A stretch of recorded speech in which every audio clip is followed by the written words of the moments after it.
Hello, bonjour, coucou à tous, j'espère que vous allez bien, bienvenue sur la chaîne. Je suis contente, j'ai réussi à peu près à bien régler la caméra pour cette fois, donc ça c'est cool. J'espère que vous allez bien. Ici c'est la super forme, on a du soleil, enfin. J'espère que quand je vous posterai la vidéo, il y aura toujours autant de soleil. Enfin, il nous annonce des belles températures et tout, hein. Pour rappel, j'habite le nord, donc évidemment dès qu'il y a un peu de soleil, on est heureux. Donc là, ça fait du bien, hein. Puis remettre les enfants en t-shirt et en short et tout, c'est génial. Donc ça fait un bien fou, quoi, ce temps. On en avait besoin quand même. Aujourd'hui, je vais vous faire... si ça elle me paraît un petit peu de travers quand même, cette caméra. Sinon, j'arrive jamais. Je vais délaisser un petit peu le mois de la fantaisie pour vous faire un update lecture parce qu'il y a longtemps que j'en ai pas fait et ça commence à s'accumuler un petit peu. Sinon, évidemment, comme il fait très bon, moi je me suis précipitée sur des livres voilà, qui se passent dans le froid. Donc là, je suis en train de lire Les filles qui manquent. Alors, c'est de Eva Björg Aegisdottir. Donc, attention à la prononciation, c'est jamais facile. Donc, pour rappel, Dottir, ça veut dire c'est fille d'eux. Donc là, c'est fille d'Aegis. Et pour les hommes, c'est Son. Alors si par exemple, je pense à Arnaldur Edridason, qui est aussi islandais comme l'autrice ici, c'est le fils d'Indrida, ouais, c'est ça, ouais, ou Indride, je sais pas trop, ouais. Voilà, donc c'est ce qui vous permet de retenir comment écrire au moins à la fin le nom, c'est sauf ça finit par Son, soit par Dottir. Mais de temps en temps, il y a des pièges, hein. C'est pas du tout, c'est pas ces noms-là, même si ça vient comme Camilla Lagerberg, on est bien dans un pays scandinave, suédoise, hein, si je me trompe pas, je confonds toujours la Norvège et la Suède. Et pour le coup, c'est Lagerberg.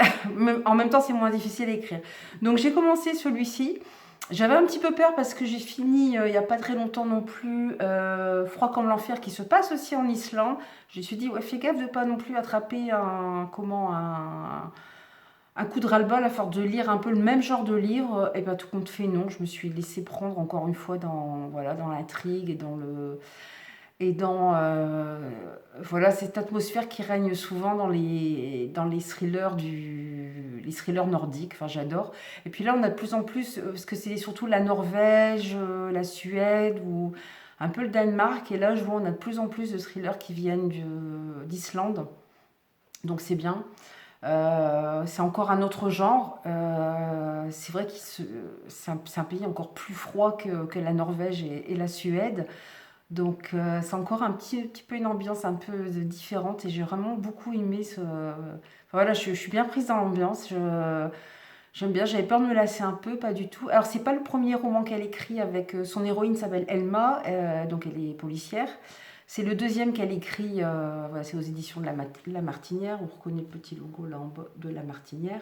Donc c'est le deuxième qu'elle écrit avec cette héroïne, mais comme c'était un SP, bon, moi j'ai lu celui-ci avant même si le premier est dans ma palle, mais ça va, il n'y a pas trop de spoil. On en sait un petit peu sur sa vie privée, mais bon, il n'y a pas trop de spoil, donc ça va, vous pouvez y aller, même si vous n'avez pas encore lu le premier. Donc c'est toujours bien prenant, bien voilà, il y a toujours un jeu entre le passé et le présent et voilà, on se demande par moment parce qu'on se dit, on ne sait pas qui parle au passé en fait. Et je me dis c'est une telle ou alors d'un seul coup on va avoir une révélation et c'est pas du tout la personne à laquelle on pense. Enfin, voilà, il y a toujours ce petit jeu là de savoir qui, voilà, de passé présent et on a souvent des révélations un peu choc donc. À voir. Sinon, je voulais vous faire oui, voilà, donc un update lecture parce qu'il y a un moment que j'en ai pas fait. Et du coup, ça s'accumule. Ah, il y a un livre, je l'ai laissé là-bas, je vais le chercher.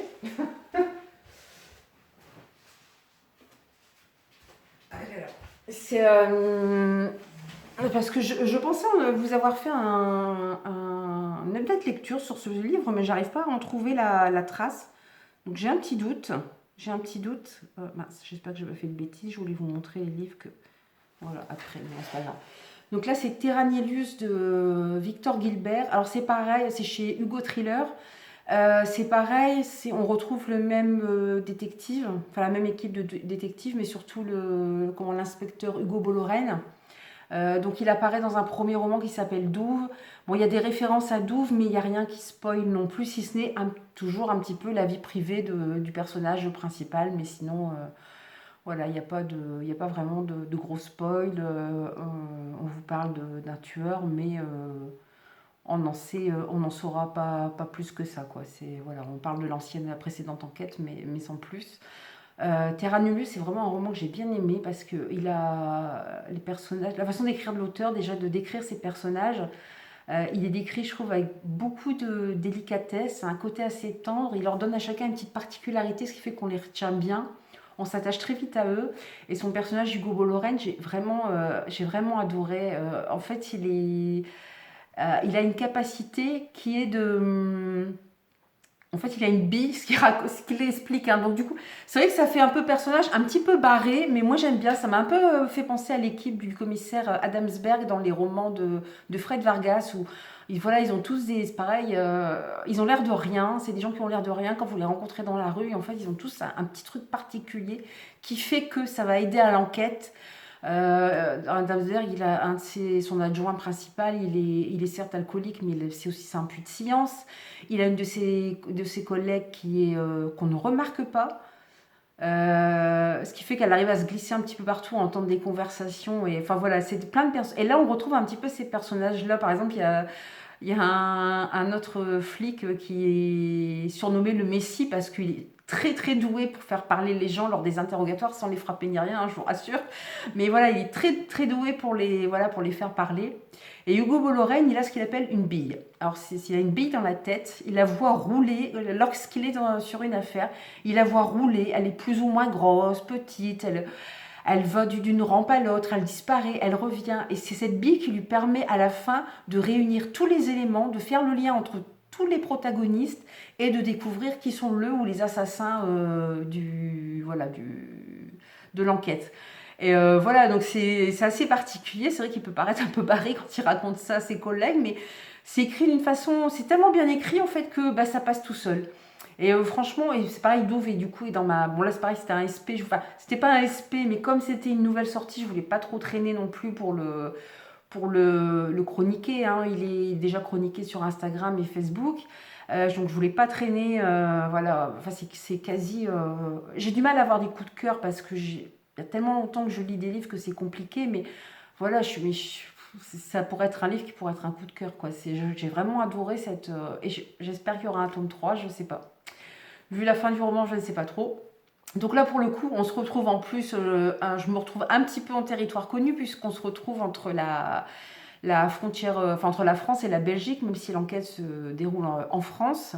On se retrouve, bon là par contre, là c'est pas un lieu que je connais, on se retrouve dans un bidonville, à savoir que, comment voilà, un peu comme à Paris, vous avez la colline où il y a des bidonvilles qui se sont créés avec des migrants, avec des marginaux, où le crack, la prostitution, la violence, voilà, culmine partout.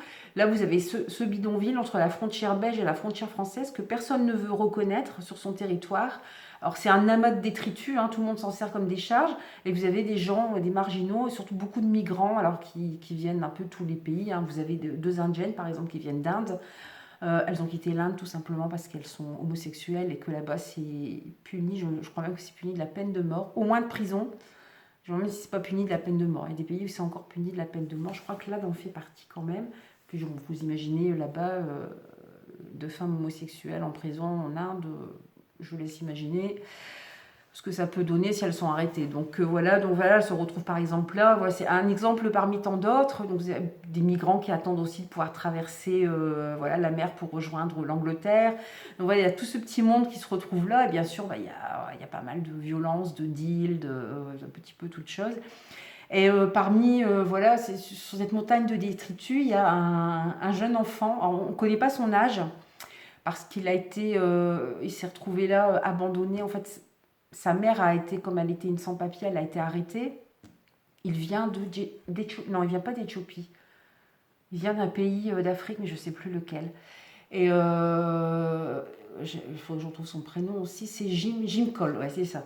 Jim Cole, c'est ça, je dis pas de bêtises. Jim Cole, c'est ça.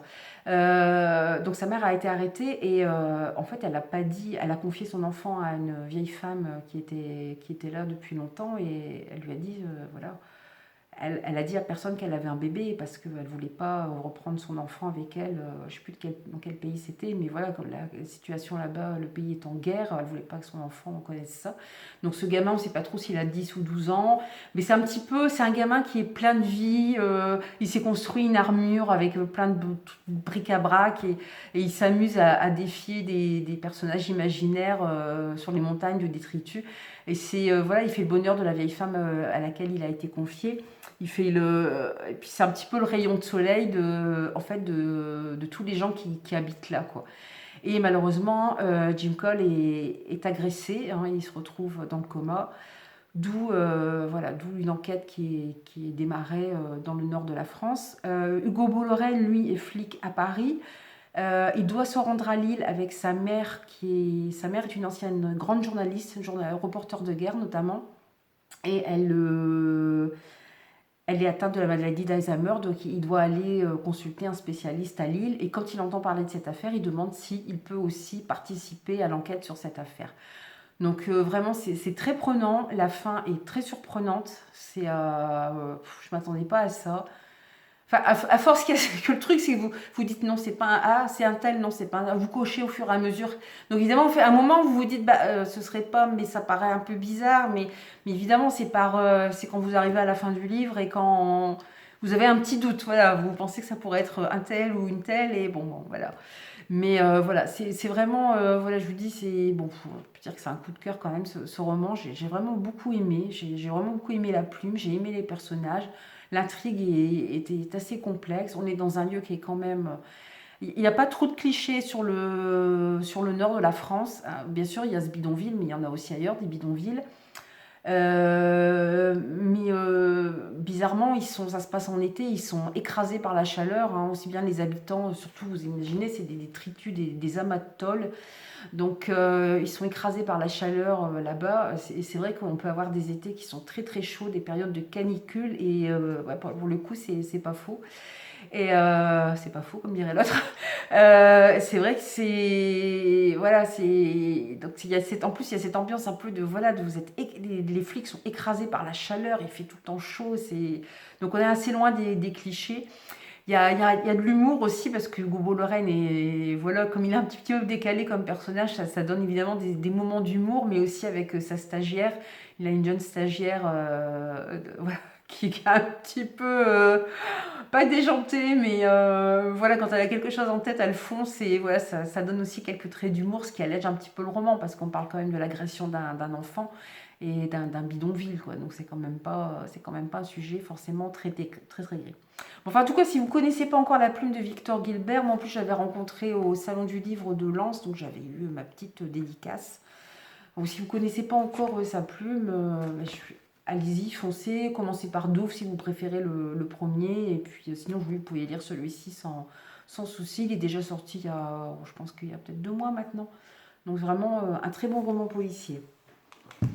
J'ai lu quand même des choses assez je veux dire, j'ai pas trop à me plaindre au niveau lecture en ce moment.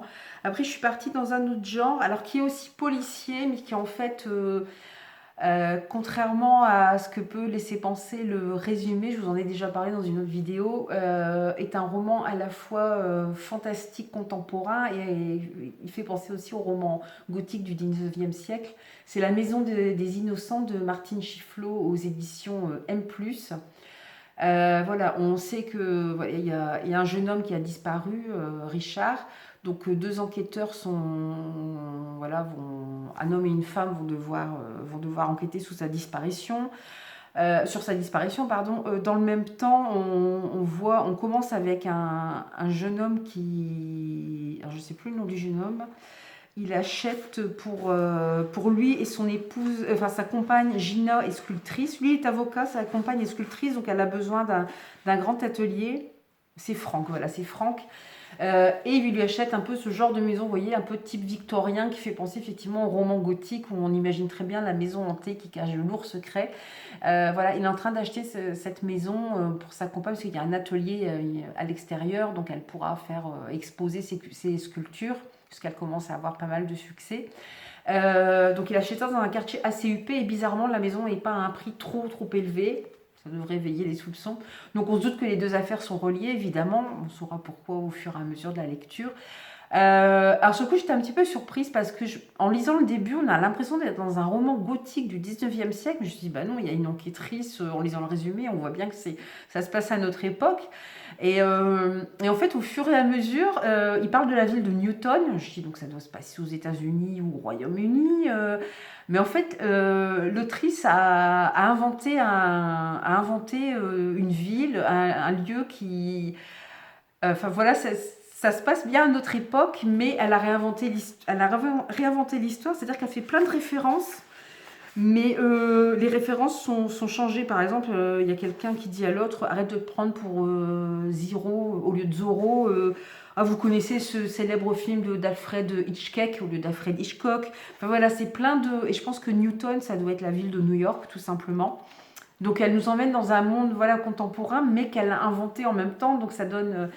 surtout que ça fait penser au New York des années 70-80, qui était quand même un New York où la violence régnait. Et là, on est dans un... Effectivement, la violence règne. En plus, les riches ont le droit de tout. C'est la corruption gangrène toutes les couches de la société, et notamment la police.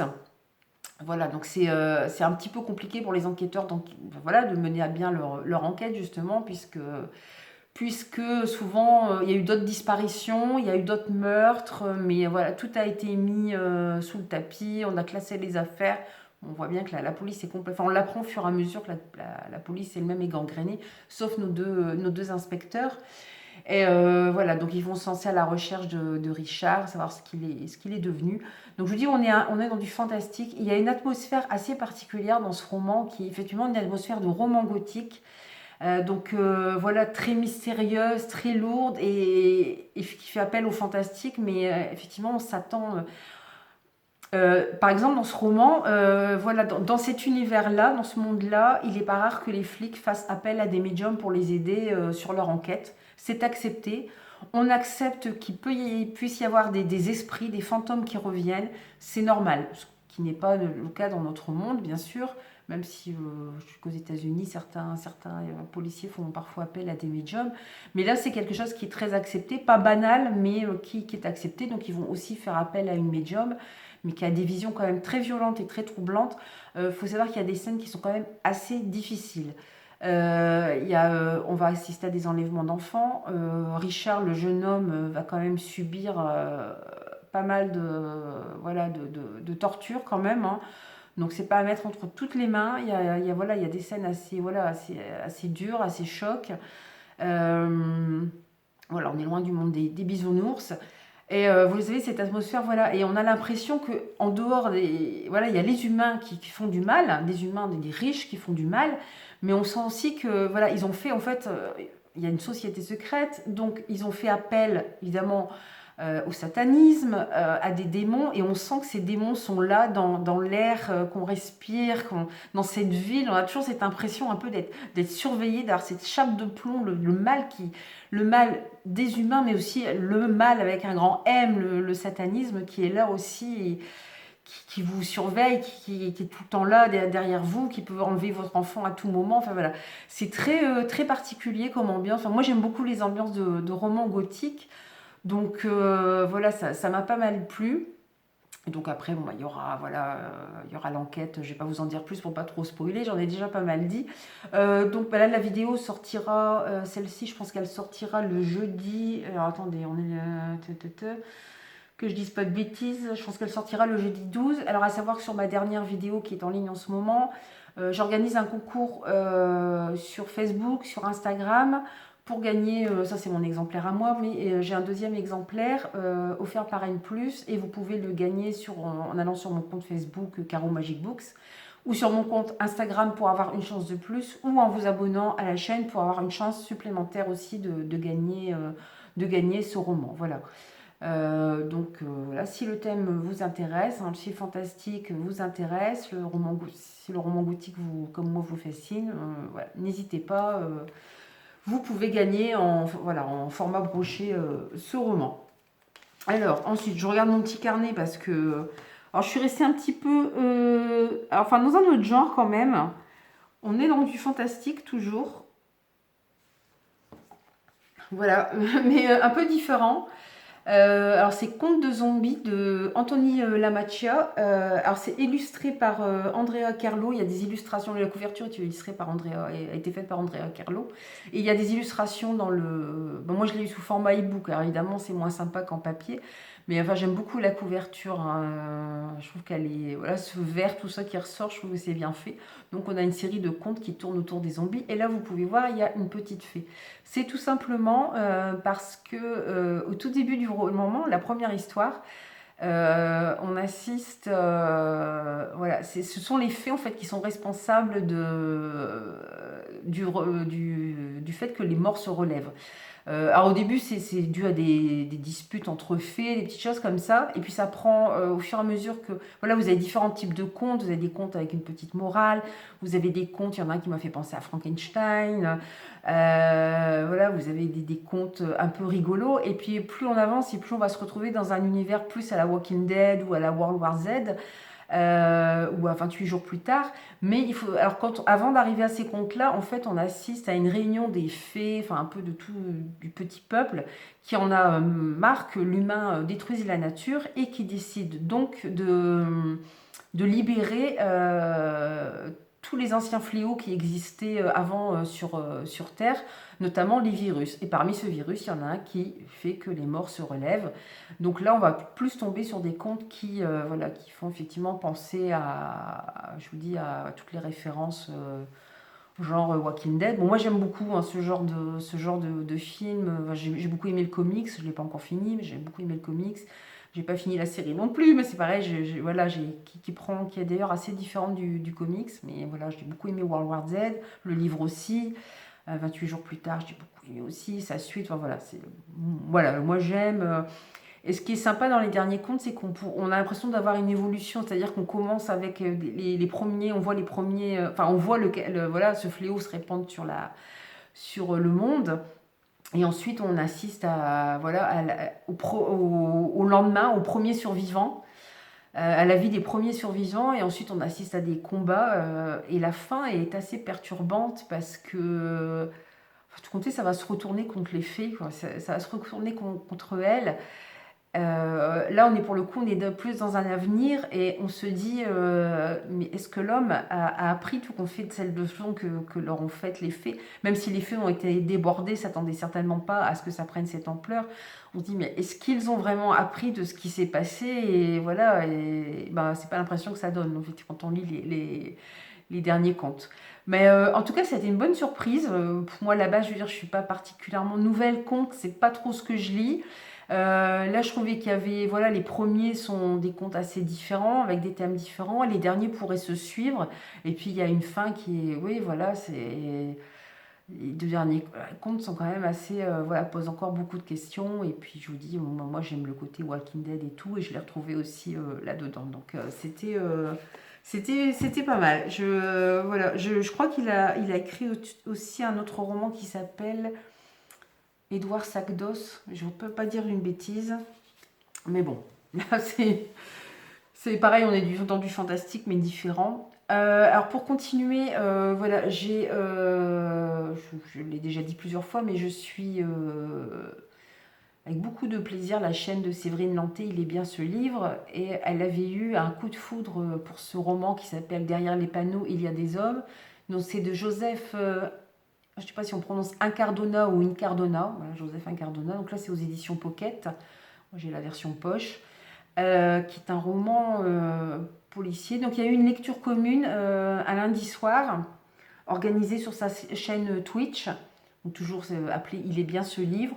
Donc j'ai participé à cette lecture commune. Il n'est pas très long, hein, il fait 330, un petit peu plus de 330 pages. Il était minuit, mais je n'arrivais pas à le lâcher. Donc, je l'ai lu jusqu'à 1h du matin. Je l'ai même lu trop vite à mon avis, parce que je suis passée à côté de choses, je pense. C'est vraiment un roman qui frappe. Ce ne sera pas un coup de cœur pour moi, mais c'est vraiment un roman très particulier, très dur, très sombre, très cru aussi, hein, donc ça peut rebuter certaines personnes.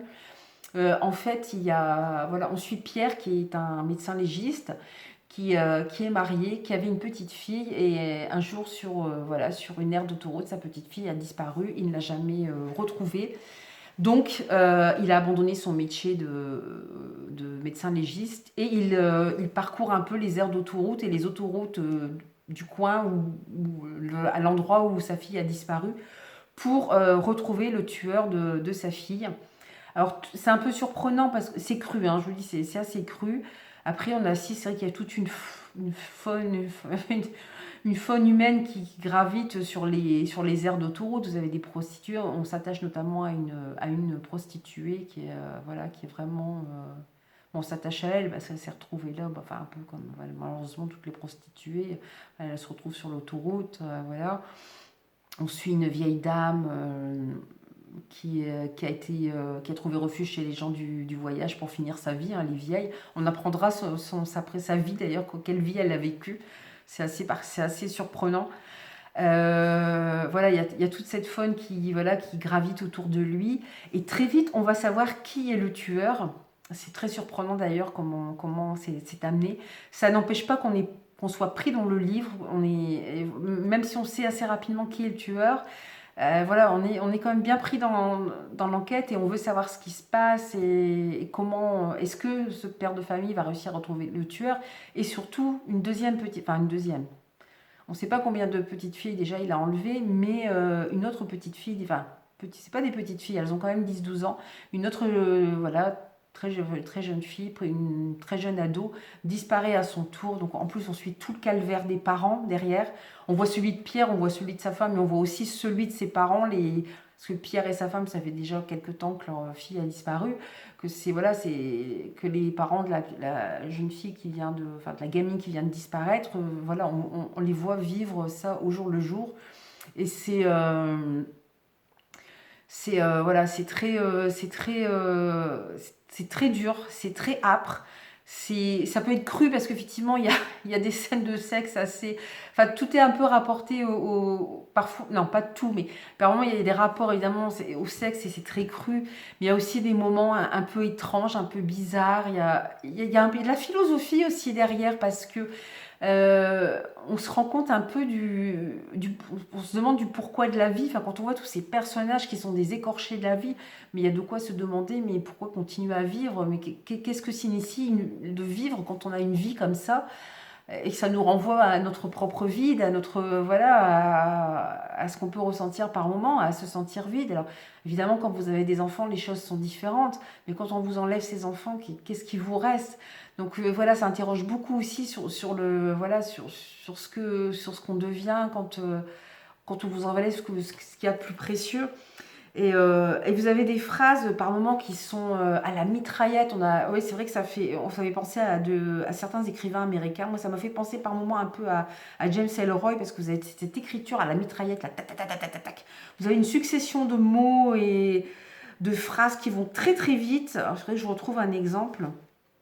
Voilà, vous voyez, par exemple, là, vous avez ces sel, rétention d'eau. Lui sait, lui connaît la merde qu'on leur sert, manque de discipline. Au lieu de faire une seule phrase, vous voyez, l'auteur il va faire les mots les uns en dessous des autres, puis après ça va aller très vite, et puis d'un seul coup, vous vous retrouvez avec 2 ou 3 pages où il y a beaucoup de descriptions, enfin, pas beaucoup de descriptions, ou qui sont beaucoup plus costauds. Là, vous voyez, vous avez même des horaires, voilà, vous avez des heures, enfin voilà, donc l'écriture est très nerveuse, du coup moi ça m'a mis sous une tension, mais j'étais pressée de lire la suite, de savoir ce qu'il en était, même si on connaît le tueur, et on se dit ce que la deuxième petite fille va être retrouvée, est-ce que l'assassin va être démasqué? Comment les parents vont vivre ça? Et c'est vraiment une écriture, une écriture particulière. Alors je pense que ça peut rebuter certains parce que je vous dis, effectivement, c'est très cru.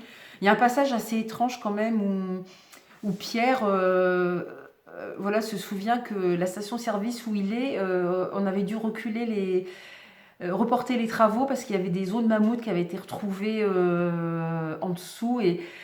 Alors, est-ce que c'est pour faire un rapport voilà, c'est ce que se demandait aussi Séverine Nantet sur Il est bien ce livre. Est-ce que c'est pour faire un rapport au côté primitif?